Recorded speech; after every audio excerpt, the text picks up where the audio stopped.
Randukas nemėgsta skystos košės.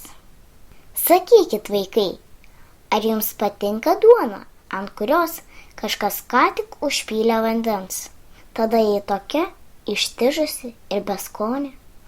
O jeigu jums į troškinį staiga kas nors įpiltų pusę puodelio šalto vandens, ar jums būtų malonu toliau valgyti?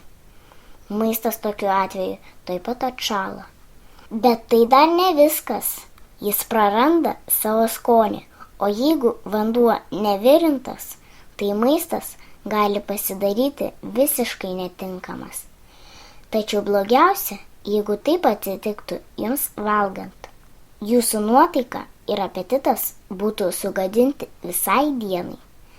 Taip, vaikai, aš gerai suprantu, nes man taip dažnai atsitinka. Tačiau skirtingai nei jūs, aš negaliu pareikalauti iš mamos ar virėjo kitos porcijos. O tą sušlapusią duoną ar sugadintą troškinį atstumti nuo savęs. Viską, ką aš galiu, tik tai prarasti gerą nuotaiką ir visai dienai atsisakyti virškinti maistą. Tokiu atveju aš tiesiog praleidžiu maistą per save ir net neprisiriečiu prie jo.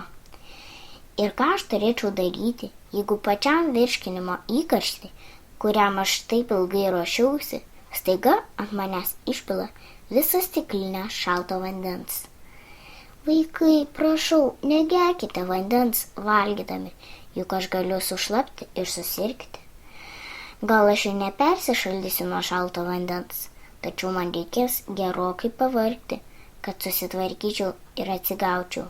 Tuo labiau, kad visos mano skrandžio sultys bus atšalę ir atskiestos vandeniu, panašiai kaip tas sugadintas troškinys ir patižusi šlapia duona, kurią jūs greičiausiai išmestumėt į kibirą su atliekom.